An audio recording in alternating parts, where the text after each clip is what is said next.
I remember days they used to laugh at me. Used to show them on my records talking casually. Used to say it was a passion on my path to be. Then they told me that I couldn't, so I had to be. Tell me what they really think about it now. Used to hate it, but I guarantee they're proud. Had to do it just to show them that I could, yeah. Now I finally think I took it where I should, yeah. Had a jokes on you and now you're on and laughing. I did a whole lot of winning. Look, it came from a passion. I see a whole lot of knowings I could see now in public. And that may think a lot of things, man. At least think something, now you the judge. And now tell me where you ended up, yeah. Look, I bet it was a simple job, yeah. Look, I went and took a different route, yeah. Look, that's why my life is different now. Back in my feelings, look, when I wasn't so gifted and I was learning to do this, and all I heard were the critics, and I don't blame you for that shit. Look, I was way out the basis, but I just needed some talent so I could witness the greatness. Oh yeah, you ain't ever think this, no, no, no. Stop me while I started, homie, whoa, whoa, whoa. Now this shit settled, it's go better and better, but I'll always remember, yeah, yeah. Yo, man, what's happening, Jason Shurka? Welcome to That One Podcast with your boy C-Rock. What's going on, dude? I'm doing well, man. I'm doing well. It's an honor to be able to be on this show with you. Thank you. Yeah, no, my pleasure, man. And I remember the first call we had. I reach out to people through DMs all the time. It's been like this since the pandemic, just like 50 to 60 a day, intentional. Like some of the greatest conversations. And I got to tell you, man, like 99% of the people are great. But you and I hit it off. I align with you so much, and I love what you're doing. And recently, I feel like I connected with you as well, spiritually, energy wise, with the loss of your father recently. And I first of all, I want to say condolences. I've been praying for you, thinking about you. Yep.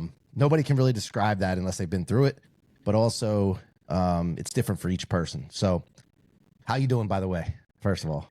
Yeah. Thank you for that. It's raw. It happened about 2 weeks ago, and it was very unexpected. And it was even harder for me because he's not a regular guy. He walks into a room and you feel him a mile away. You feel him in the state that he's in because the guy is just powerful, and he's honorable, and he's all about loyalty and respect and honor. And that's how I grew up. And I learned so much from him, and I wish that he was here. But like I said before we started recording, in a weird way, I feel even more protected with him where he's at on the other side now. But I still miss his presence. I miss his body, the ability to hug him. But so much I learned from him, and it really lit a new fire and ignited a new fire in my heart to say, everything that I'm doing, I'm about to do it 100 times stronger in his honor. Yeah, I want to be like him. You know what I mean? Like I wake up every morning like I want to be just like you just described him. Yeah. I mean, wow, how powerful is that?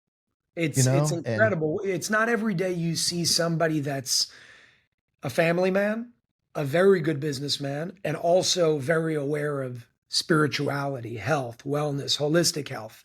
And somehow he was able to be all of these people at the same time. And really, it had a huge impact on me because I saw it growing up. I saw all of it growing up, and being under somebody's wing like that, being trained by somebody like that is an absolute privilege. Yeah. Man, I got my 2 kids, and I just want to be a living demonstration.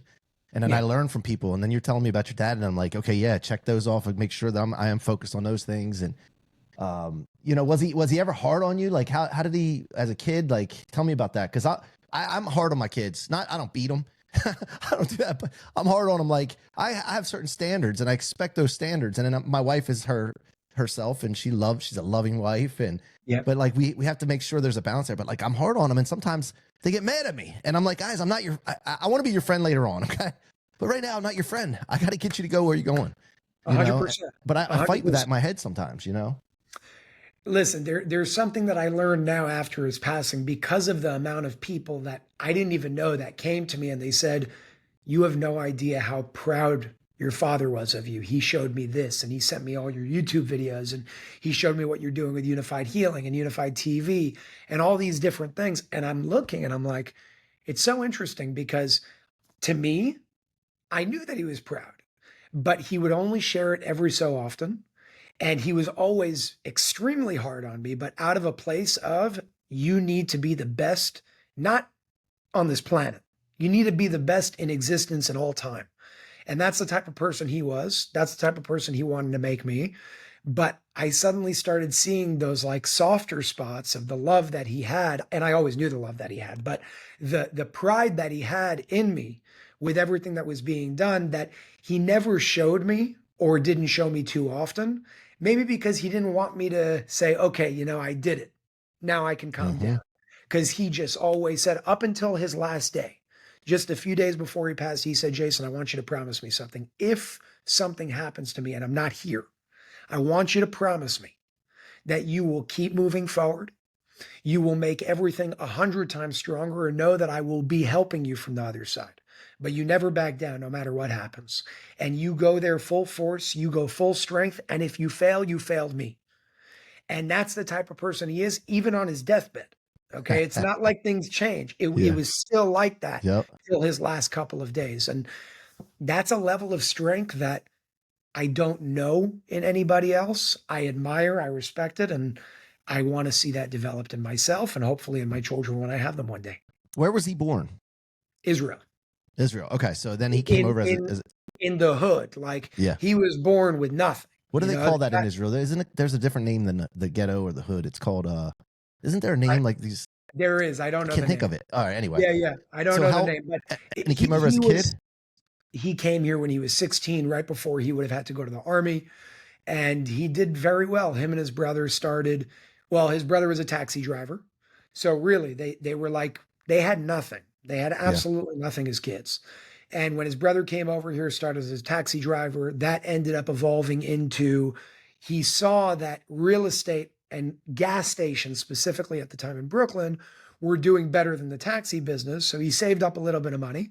And their philosophy, which is kind of smart, was saying, let's go to the worst possible neighborhoods because they can't get worse. They can only get better from here. It Yeah. doesn't go lower than what the Bronx was, and East New York was in the 80s. Mm-hmm. So that's where they went. They were getting properties at literally nothing. In some cases, $1, just because the landlords just wanted to get rid of them because of all the theft and robbery and crimes and everything that was going on at the time in New York. So they took them over. And in a very short period of time, because of the situation at the time in New York specifically, they were able to accumulate a lot of properties at almost nothing. And most of those properties were gas stations, car washes, things like that. And then over time, they started evolving and they went into the Lowe's and Home Depots and Costco's and things like that. And today, they now also have a civil engineering firm in Israel. So it's called Gadish, I believe. It's the largest civil engineering firm in Israel, meaning they build the bridges, the airports, they're building the subway now. So it's a multifaceted sort of company, multiple companies Mm-hmm. across the board. I was only involved in the company over here when I was supposed to take over. And about 5 years into that, right before 6 months before my father was about to retire, I said, listen, I have a calling, I have a passion. I need to give it a shot. I'll never forgive myself if I don't. All I ask is for your love and your emotional support. I don't want $1 from you. I don't want a salary anymore. I don't want anything. Let me go figure this whole thing out on my own and let me do it like there is no plan B. And that's exactly what I did. That's a whole story in and of itself, but Yep. that's kind of what brought me to what I'm doing today. Gotcha. Okay, and you're in the spiritual, space and energy and healing. And what religion were they in Israel when they came over? And Jewish. what is it? Jewish. So, Okay. yeah, Because so there's Christians there, there's Jewish there, yeah, there's Muslim there, right? 100%. Yeah. Yeah. Are there So are there people in Israel that are atheist as well at all? I think there are atheists everywhere. But Okay. Yeah, I wasn't sure. personally, just to make it clear, I'm not religious in any way whatsoever. Mhm. I do practice tradition, right? So like every Yep. Friday night we have Shabbat dinner. It's like Christmas, but every week. So the whole family gets together. It keeps the family close, and It's good. it's like Christmas and Thanksgiving combined every single week on Friday night. So Well, these principles in religions are designed for yeah, goodness yeah. for the most So part. that's what they took, but we're not religious per Yeah, se. yeah, I got it. Yep, I yep. see everything more so as one. I don't care what you are, what color you are, what language you speak, and what religion you identify with. If you're a human with red blood, which we all are, Yep. I'm in. Yep. I'm a relationship guy, man. Yeah. I don't the religion part of it. I'm not down with, and I'm I have a great relationship with Jesus, and I talk to him all the time. I pray all the time, but I also understand quantum physics and I understand energy, and I understand how things work. Yeah. And then I think there's a dynamic there. A lot of people would like to put science in a bucket and spirituality in a bucket, and they're together. They're It's the just different same. nomenclature, right? Yep. I Yeah. think the main difference is really our understanding of each. So it's like, where does your awareness end? Where does your understanding and comprehension end? So in the book, let's say, whatever Bible you're going to be reading, the Old Testament, the New Testament, the Quran, it uses words like God. And then we assume that we know what the word God means. But if we're assuming, based on our physical experience, that God is something outside of us because we live in this illusion of separation and physicality, technically nothing is physical. Everything is energy vibrating that gives you the illusion of a physical realm, of a physical dimension that we experience our lives through. So it really comes down to, well, how do you define God? Is it something outside of you? Could there even be something outside of you? And the answer is no, because energy is one. It's all interconnected. I may be separate from you on our perception, but me and you, although we have our own signatures and energetic squiggles, if you want to call them that, we're connected. And what Yep. I do impacts you and what you do impacts me, just like we have trillions of cells in our bodies.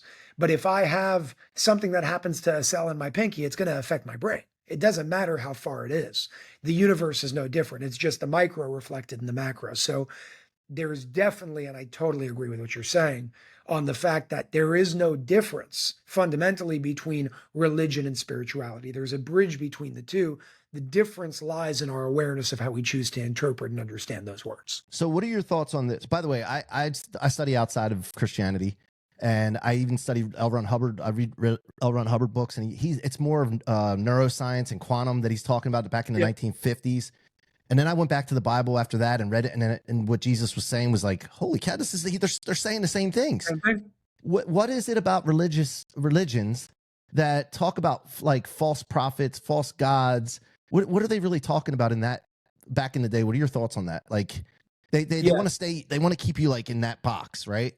Yeah, I think in my opinion, I bring everything back to consciousness, to spirituality, but consciousness. So again, this is just my opinion. I'm not stating it as a fact, but I believe that if we were to define something like a false prophet, let's say, or a false god, that means that you are not seeing it from the fundamental nature of what it truly is. So for example, if I take this globe and I turn it into something that I'm going to start praying to, well, there's two ways of doing it. Seeing this as the source that's going to give me what I'm asking for, or using this as a vehicle to connect to source that is everything to be able to receive what I'm asking for. The first one is a false prophet. The second one is doing almost the same thing in action or mechanism, but coming from a different awareness. It's saying, I'm going to use this as a tool to get to where I want to, but I know that this is not it. It's just a mechanism to get there. So when it comes to false prophets, anybody that will represent themselves as the all that is, or that God is, in my opinion, doing it all wrong because they're coming from a place of division as opposed to oneness. Yeah. Great explanation. I love it. Yeah. That's just, oh man, I eat this stuff up, man. And sometimes I go down rabbit holes with it, and then I have to stop because my mind, I just can't wrap around it. God has got to be something that we can't always understand, like fully understand, or it's not God. Like, 100%. you know what I mean? Some people want to have these finite answers, and you just can't. Well, in the first book that I wrote, it's called Forming the Formless. One of the quotes there, and I don't know if it's mine or I got it somewhere, if it's a combination of both, I have no idea, but I wrote, to know means to limit all other possibilities. Meaning, if you know something, that means that everything else you already made to not be. And that's not true. So you can't know something that's infinite because then it wouldn't be infinite. Yeah. And if God is energy, and energy cannot be created or destroyed, now just connecting dots logically. So we can use the mind to understand the concept, but not truly know the whole picture because the whole picture is limitless. Where energy cannot be created or destroyed, that means it's infinite. If it's infinite, you cannot know it. You know that it exists. You know how it works. You know the laws that it works by, just like you know the laws of electricity. So we have electricians with light switches that we could turn on the light and shut the light off. It doesn't mean you know what electricity is at its base. You know the expression of that energy, its laws, and now you can manipulate and control. So to become a master of this universe or this world in your own way, you don't really need to know that much. You need to understand the fundamental laws, and there aren't that many. When you understand the fundamental laws and you start living your life according to that, everything changes. Suddenly you can heal yourself spontaneously and so-called miraculously. But miracles are an illusion too, because miracles are saying that cause and effect doesn't exist. Everything that we call a miracle is an effect of a cause. If you can reverse engineer that effect to understand the cause, and then you can teach yourself how to reproduce that cause in a conscious way, well, then you can always reproduce your desired effect. Yeah. And you talk about healing, but what Yeah. about the fact of being able to figure out never being sick? Well, I think it comes down to first understanding the difference between health and disease. Most people don't know that. They make Hmm. it very complicated because we live in a world now where this whole, I call it the medical mafia, call it the medical industry, call it whatever you want. And there's good parts to it and there's bad parts to it, just like there are everything. But when it comes to that specifically, I feel that we've become confused from the simplicity of it all because there's so many things out there and so many complexities that we forgot what everything is really built on. And what everything is built on is energy. So simply put, the difference between health and disease or dis-ease is health equals energetic balance and dis-ease equals energetic imbalance. That's it. That's where it starts. Now we can go give the names and the ailments and the diagnosis and all that. The problem is because we forgot the source, we live in a world today where it says, take this pill and you'll be better. But there's a side effect to this and this and this and this. It's because we're dealing with it from the level of the effect and not the cause. The effect is seen on a physical level. Hmm. The cause always occurs on an energetic level. So instead of saying, how do we kill this disease? If we start asking, how do we just rebalance the energy in the body so the dis-ease cannot exist in the first place? You're no longer focused on the dis-ease. You're focused on the environment that either allows the dis-ease to exist or will not allow the dis-ease to exist. It's very simple. We just made it complicated. Yeah, and I was talking. I'm in the biohacking longevity space because we represent a Right. lot of these experts that are in this space and all different niches, right?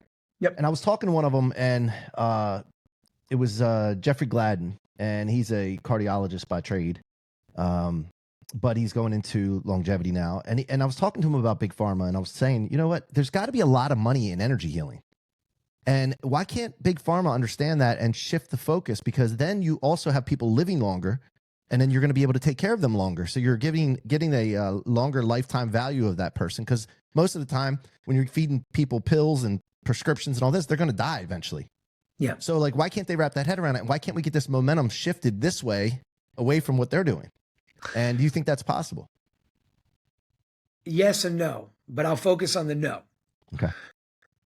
It is possible, but I don't think it would happen in that way. And the reason why is because the one thing that we're forgetting in what you just said is that when people are healthy, they're more conscious. Yeah. When people are more conscious, they can't be controlled. Yeah. There you And go. when you look at big pharma and everything that's going on right now, it's all based on deception, misdirection, and people not really understanding what's going on. So they go to a doctor, the doctor tells them to do something and they do it.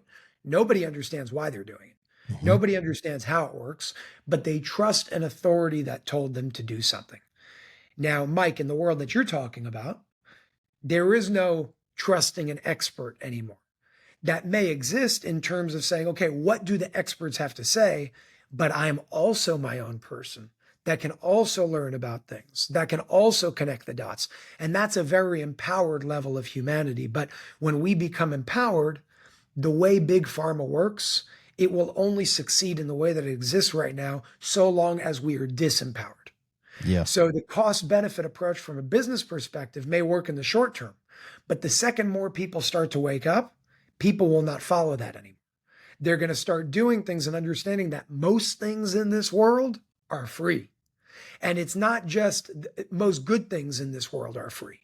We pay for them because we think we have no other choice, because that's how the system is built and nobody's fighting against it. But even the things that we're paying for, they don't make sense because we're only paying for the things that help us once there's a problem. What about not having the problem in the first place? And if we don't have the problem in the first place, there's really not much to take care of, because the moment people start understanding that you can drink clean water, breathe clean air, have healthier levels of technology that don't produce negative forms of electromagnetic fields and destructive fields, and start using your own power of belief and thought to restructure the water in your body, to be able to create a more coherent, energetic environment in your body, nobody will ever have to pay for anything again. But right now, that's not going to happen overnight, even if the Messiah came and said, here, this is what we're doing. There is a process that we need to go through, and there's an undoing that we need to do as well because of how toxic this world is right now. And until we get there, there are stepping stones along the way in the energy field that we're talking about, different technologies out there to be able to use as a stepping stone to get to the ultimate reality. And that reality, that destiny, is one where you never have to focus on anything outside of yourself ever again to heal yourself. And then, would that be heaven? Well, I think heaven exists here. Yeah. It exists within us. It's a matter of, do we want to create it? Yeah. Right. Even in the Bible, if you want to go there, it says heaven, the Garden of Eden exists where the four rivers meet. That's somewhere in Iraq.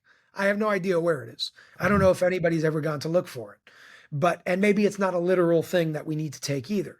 But if you do want to go to the Bible for a second, maybe we're misinterpreting it. It even cites a location for the Garden of Eden here on this planet. Yep. And to me, that's more so symbolic of the fact that it's within us. It's here. Yeah. And we can create it if we choose to, but we need to create energetic balance if we want to reach that.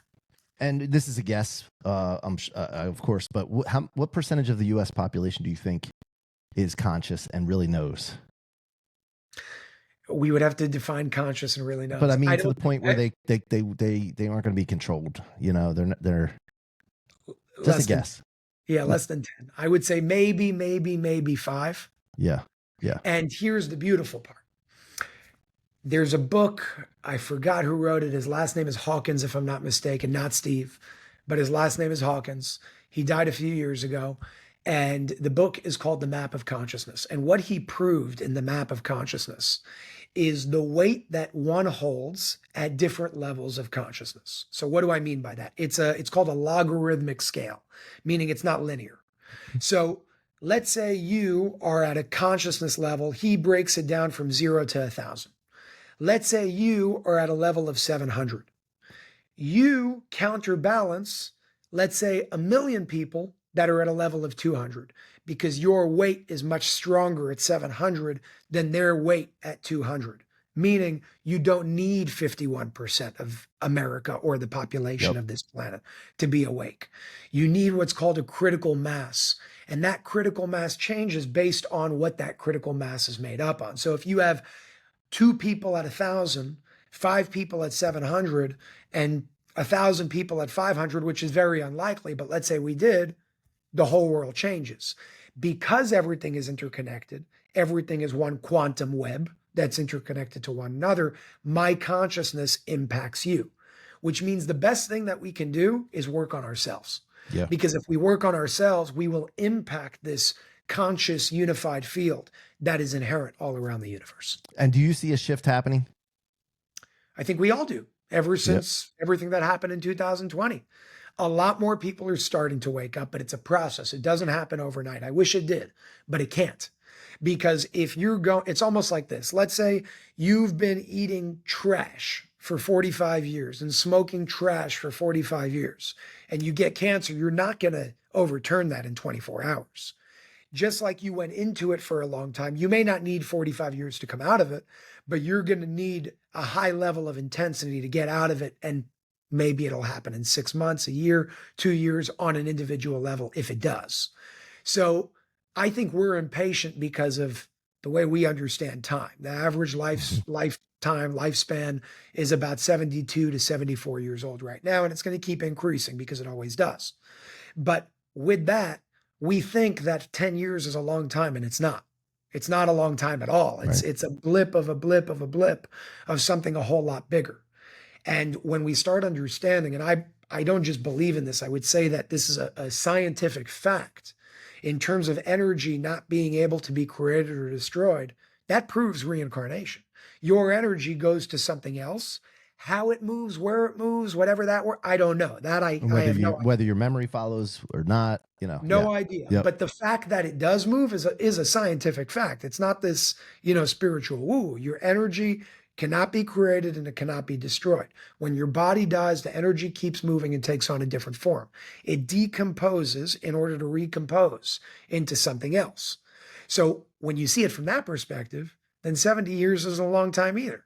Because you have lifetimes over here in order to go through this school of elevation and spiritual ascension. Yeah, I think the problem is that people associate the memory, and so if you can't remember, some people can. We've seen stories like that where they remember past lives, Yeah. and they documented it and they have details that they shouldn't have and what have you, even kids, right?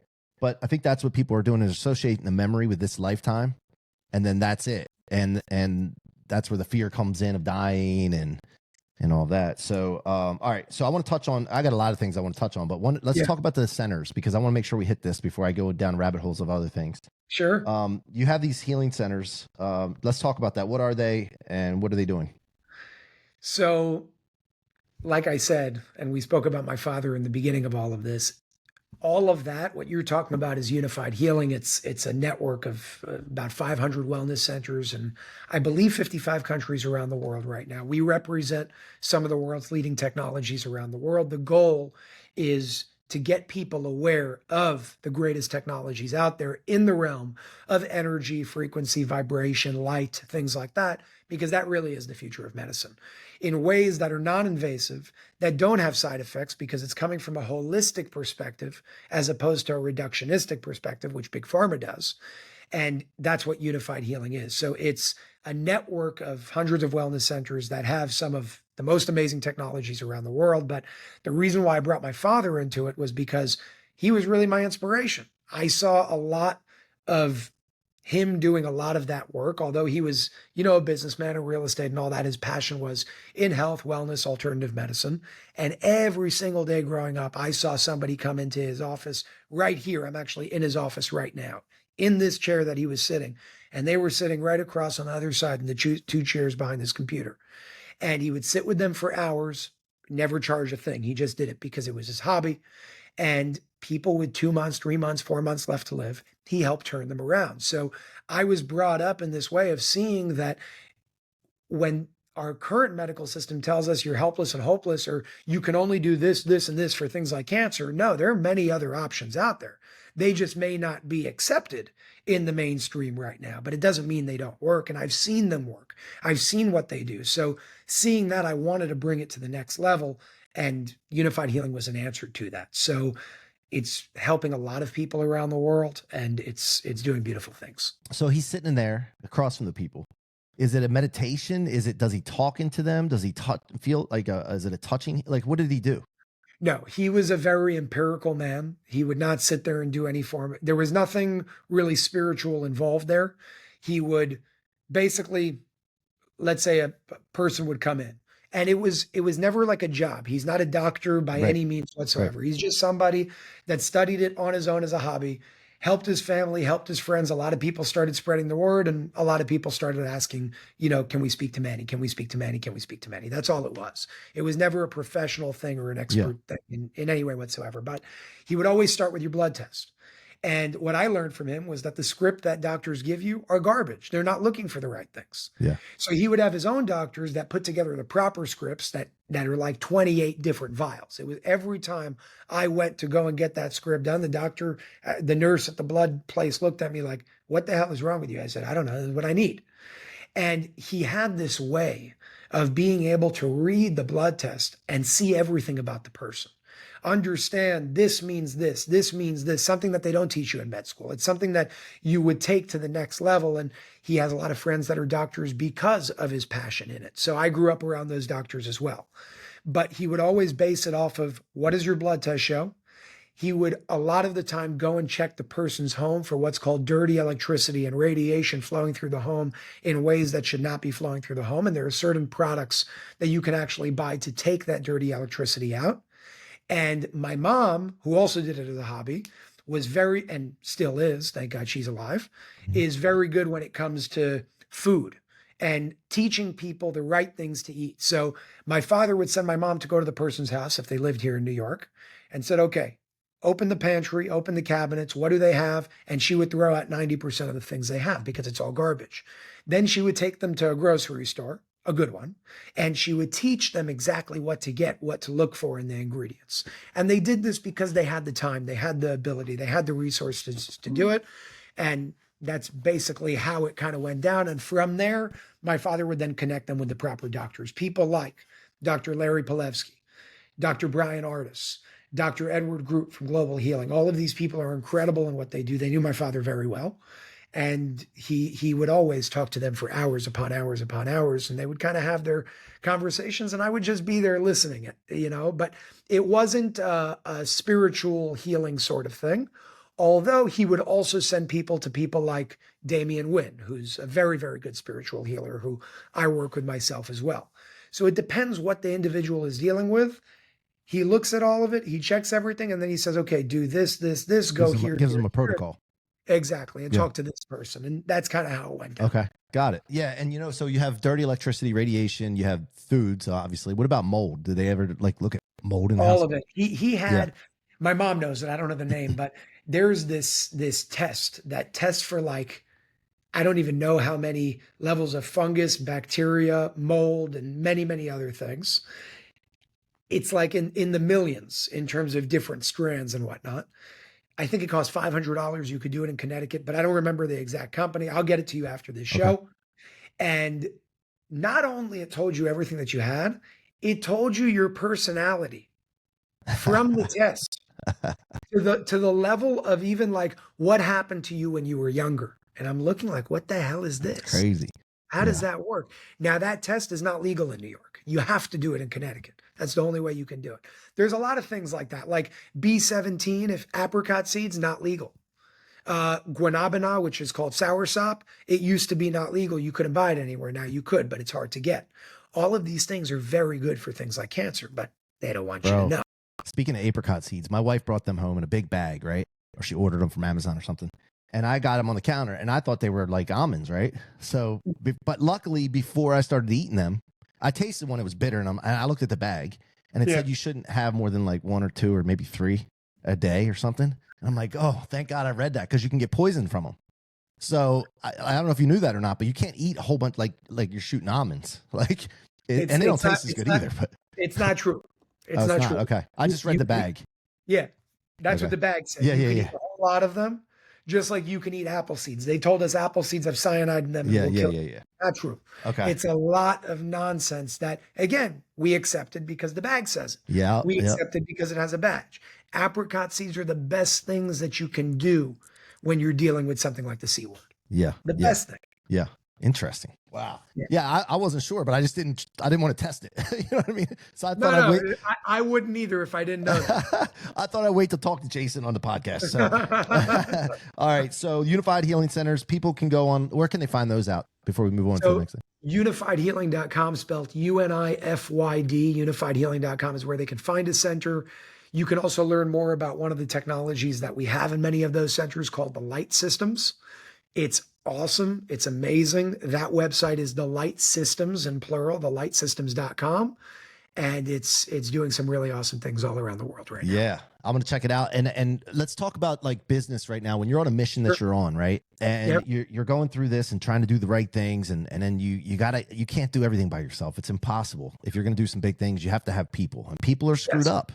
And you got to go through these rigorous checks and due diligence before you start really putting your name with people and all this. Can you kind of share some experiences that you've had where things didn't go as planned and you had to kind of overcome and adjust, and when it came to partnering or collabing with people?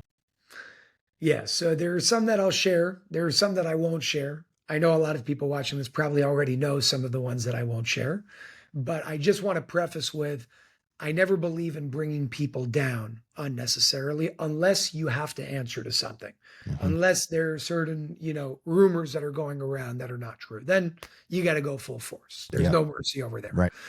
But, I guess because of, I don't know, maybe my heart, I have no idea. My family, I thank God I was blessed with the most amazing family in the world.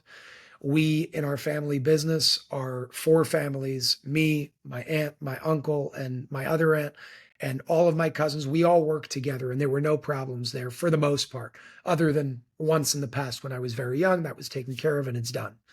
But within my family, we operate as one and we share and we do everything together. Like, this cousin wants to buy a house because he's getting married. Cool. Let's all help. Let's all help him buy the house. That's how we operate. So growing up in that sort of mentality, I really learned to trust people because I wasn't shown all the ugly sides of people. And because of that, I got bitten in the ass a lot, and Yeah, because you want to bring them in as family once you get used. If you're going to work with them, we got to do it the way we do it, right? 100%. Yeah, 100%. yeah. And it's just like there was this one woman that I worked with 2 years ago. And my father was the one that always told me. He said, "You're too good, you're too trusting, and it's okay to love people and work with people." But he taught me something that I never wanted to believe until I got burned multiple times to such a level that this is how I will operate moving forward. Because he's right. He said, when you meet somebody new in business, you always respect them. But in your mind, you first assume that he or she is a thief and a liar. Now prove to me otherwise. Now, you don't say that to them. But if you first assume that they're a thief and a liar, when you put the contract together and you keep that in mind, you're going to put it together in a way where you cannot get hurt. Now, over time, as you build your relationship, you see things work otherwise. That's fine. But what he always taught me because of his experience, and now I understand it because of mine, is you first assume that they're not good, but you treat them with love and respect. And you never show that because they didn't do anything to you. But you do that out of a way of protecting yourself and your family with contracts that you enter. Over time, they prove otherwise, you go all in with them. But that time doesn't happen in a month or 2 or 6. Now, because I did it in opposite, and even with this one woman, she wanted to start a business. I liked the business. I said, okay, you know what? Let's do it. We invested a lot of money into it. And I was adamant on saying, let's go 50-50. And my dad's looking and he's saying, no, you can't do 50-50. We're the ones putting up all the money. It's not a matter of control in a negative way, but if you're the one putting up all the money, you need to be in control of that money. Take 51, give her 49. And I was the one that made the mistake, and I pressed and I said, no, I want to enter this on an even playing field. We're all equal. We're all good. We're all one. Let's do it. Well, she ended up stealing over $1 million. So I understood what he was talking about. In this case, she ended up being a very, very bad person. In another case, it maybe wouldn't have happened. But I have learned that, unfortunately, when money comes into play, especially for people that have never experienced a lot of money in their past and suddenly come into it, and I've had those experiences recently, it changes them. It changes them to a very, very large degree. And in a way, you can't blame them because look at the lottery effect. Okay. Mm-hmm. Somebody wins the lottery that comes from somewhere where they didn't have a lot of money. They never have that money over a long period of time. They most of the time end up blowing it. And they blow it because something was given to them at such a rapid pace where they weren't responsible enough to be able to handle it. And that's something that, because I come from a different world, I come from a world where, thank God, God blessed me with a lot from the day I was born. And it's something that I had growing up. So it never moved me here or there because it's in my blood. It's in my family. It's in my lineage. But I made the mistake of not understanding that that's not true for everybody else. Right. And when somebody sees $1 million or $2 or $3 million that they've never seen before and they're struggling and they have children to feed, they may do ugly things, not because just they're a bad person, but out of a survival mechanism of, wow, this is going to be a really easy way to take care of my family, and I'm going to put my family first. So I can understand it from a level of compassion, but it doesn't change. Well, so it's currency, right? And so the currency comes in, you just mentioned fast. It comes in fast. You get caught up in the current. If you don't know how to swim, you don't know how, so that's basically the imagery I would put out there for that, right? I mean, like that, currency and current. They get caught up in the current and they're not prepared. Yeah. Yeah. Yeah. And do you think it would have made a difference if you were 51, 49? Like you would have had to control the money, I guess, and she would have had to come to Oh you, yeah. or Yeah, that's no, different? because she was stealing from a bank account that she had Yeah. access to. Yeah. Yeah. Yeah. Yeah. And so It would have changed everything. she wouldn't have been able to spend up to a certain amount probably without permission or something. Yeah. Nothing. Everything would have Yeah. had to. And again, remember, this person was a person I didn't know for that long, but I trusted her. Yeah. Like we did a lot of work together. She was a great person for, the 8 months that I knew her. And so I thought, Yeah. but true colors came out after. Yeah. So I will be very careful moving forward. And I will always remember something that Tony Robbins actually taught me. And he said, and it's so true, business is a spiritual game. It's the greatest truth out there. And if you take it from that perspective and you understand it from there, it's not just the surface level of money moving and business and this and this. No, there are laws under that. And it's a spiritual game. And if you master that world, well, you'll do a whole lot better in the business world as well. Now, there are a lot of people that are complete assholes, and they make a lot of money.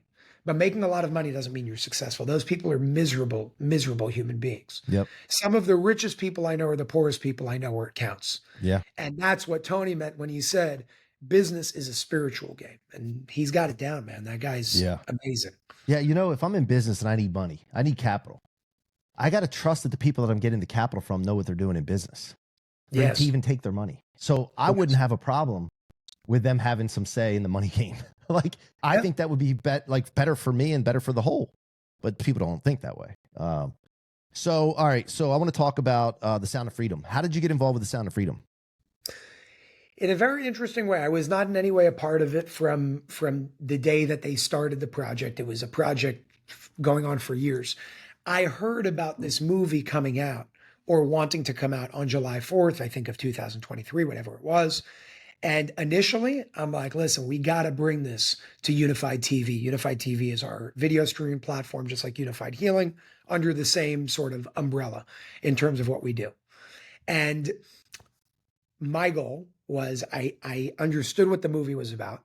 It's something that I'm very passionate about when it comes to stopping things like child sex trafficking, raising awareness for it, because people don't know how big that issue is. As a matter of fact, I live 15 minutes away from the port in Miami, where I know is one of the biggest ports where they're moving children.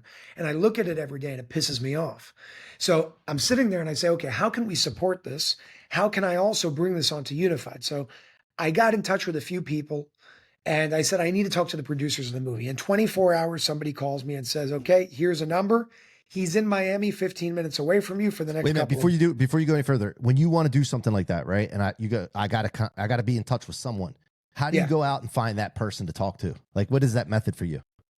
It depends on who the person is that I'm looking for. Well, let's talk about this then, because this is a specific situation. Like, okay, how did you know who to get in touch with? In this specific situation, I reached out to a friend of mine that I know is in that world. And I reached out to Marla Maples because she's Trump's ex-wife.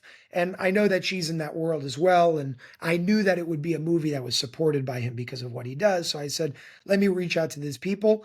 It turned out that my friend that I reached out to, the guy, actually knew one of the people that were very close friends with the producer because he was his immigration lawyer. That's how it all turned out. Gotcha. Okay. Yeah, you just I get a call. He's 15 minutes away from you. Now, this was Friday night. Or I'm sorry, this was on Saturday at the end of May, 2 months before the movie comes out. In May, 2 months before the movie comes out. I call the guy. He says, come tonight. We're having a party Saturday night. This is the address. I'm like, listen, I can't come tonight. Why don't we go to lunch tomorrow? We'll do a brunch, bring the producers. We'll take it from there. We did that. Sunday, 12 p.m., we meet at a restaurant in downtown Miami. We're sitting down, 5 of us. And I say, listen, this is my vision. I want to bring it to Unified TV. What can you guys do? And they said, listen, you're going to have to pay like tens of millions of dollars. And I said, okay, so we're not going to do that. Is there another option?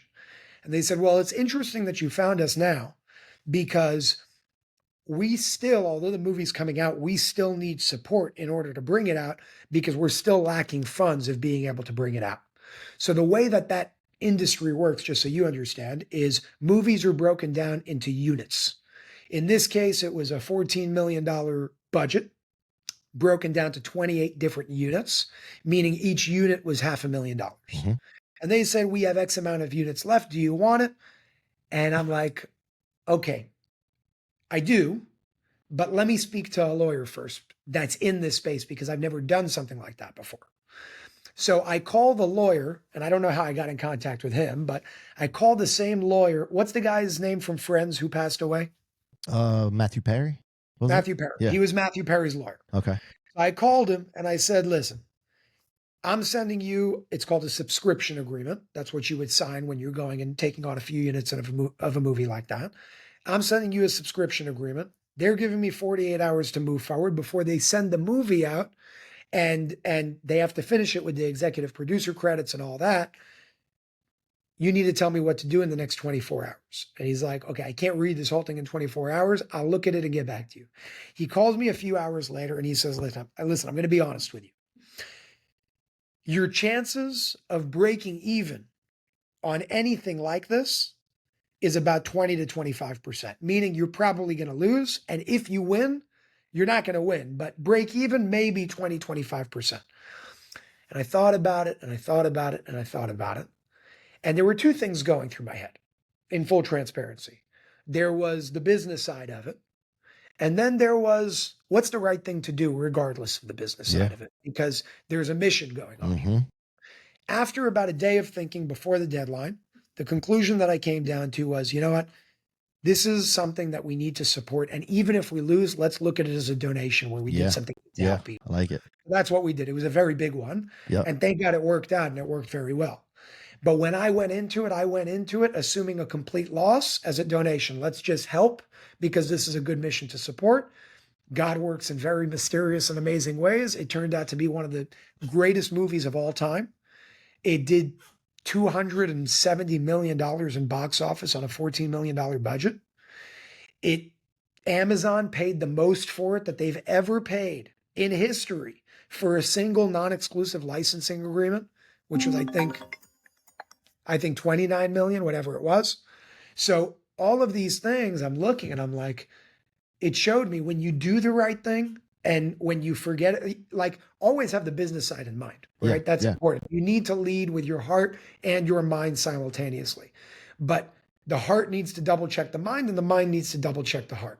In this case, I accepted the loss. I said, let's go, let's make it happen. And it ended up turning out amazing. And most importantly, beyond what happened with the movie on a business level, the most amazing aspect of it was the fact that so many people were suddenly becoming aware of something that they didn't know, that 2-3 million children are trafficked every single year. And that's just what's reported. If that's what's reported, it's significantly higher than that. So it was a great mission to be a part of. That's how I ended up being a part of it as an executive producer. And again, executive producer means you helped fund it. That's all it means. I was not a part of directing it or writing a script or anything like that. You know, the other powerful thing is it got people that were watching it to donate to, which is more beyond the money. It's energy. We talked about energy earlier, right? And collective people, millions of people pushing energy into a direction. That's powerful. You know, and I was connected with Paul Hutchinson through that. He's a good friend of mine today. And he's amazing, man. Great guy, he's man. doing a lot of great work. Yeah, he's a client of ours too.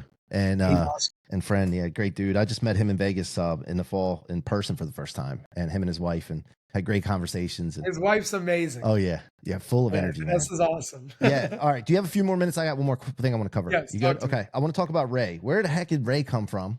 And and can you tell us a little bit about that? I watched those episodes. It's just like, what do you think about them? Dude, I can't stop watching them. It's a problem. Like, I get into it and I'm like, I can't turn this off now. And then I try to speed it up to like 1.5 times so I can like get it in there faster. But yeah, tell the audience about Ray and those conversations you're having. And Sure. So that's a much longer conversation. I can give you the spark notes, and brief. If you ever want to go deeper, we could do that on a show as well. But basically, long story short, I believe it was in June of 2018. June of 2018 was when things sort of started in my life with him. I didn't know who he was or, where he came from. It was more so a stranger that comes, approaches you, but has a plan, wasn't a stranger. I didn't understand that at the time. Basically, he worked because now he's retired from it, but he worked for a very, very powerful organization called the Light System. That's actually what inspired the name of the technology that we're bringing to all the wellness centers around the world, called the Light System, because they're really behind the success of unified healing. Without them, none of this would have been possible in the first place because they jump started all of that. That's why it was such a success. But he's a very powerful man in very high places. He chooses to not want to come out public, which I don't like, but I respect. So there's nothing I could do about that. And the next best step was, okay, if you're not willing to come out in public, but you're willing to share, then let's share without sharing your identity. That's exactly what we did. And he's incredible, man. The man has a lot of knowledge, a lot of experience, and a lot of wisdom. Yeah. And the stuff that he talks about is so hard to wrap your head around, bro. Like, do you find yourself having a hard time believing everything he says?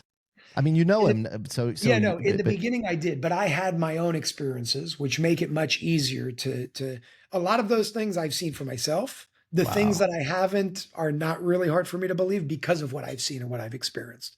But I can understand on the other side, if you haven't gone through certain experiences, you know, like what's real, what's not real. So what I would say from the other perspective as the audience that doesn't know him and doesn't have those experiences or my own experiences is hear what he has to say, distinguish and discern between what is the final message, right? What is the call to action? Really, if you look at the call to action, it's stop watching TV, stop watching the news, start educating yourself, wake the F up, and let's start getting this world to be a better place. That's the call to action. Yeah.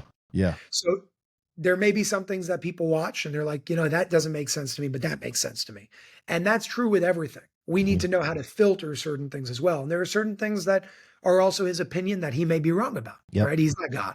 So we need to be able to watch, and this is with Ray and everybody else, and say, okay, we are our own filter. Let's hear what he has to say. I accept this. I don't accept this. Let's take the good parts. Let's keep moving forward. You know what I mean? Yeah. So Unified TV is where people can catch that, right? Yeah. Unified TV, UNIFYD.TV. There's also the Unified TV app. And we actually put a version of a transmission of the light system, which is the technology that I was talking about. It's a very unique and proprietary code of lights in a specific way that help rebalance your body. You can find that on Unified TV, but to really experience the full effect, you want to go to the Unified Healing Center because in person, there's nothing like that. Jason Shurka, thank you so much for your time today. I appreciate you. I appreciate the friendship we're developing. I look forward to building with you here in the future. And I appreciate your time, brother. Thanks for being here. Thank you very much, brother. I appreciate it. All right, folks. That's it. That one podcast with your boy C-Rock, Jason Shurka. He's definitely that one. Go check him out. And you'll see it in the show notes where you can go deeper with him. Until next time, make sure you subscribe right now and be that one.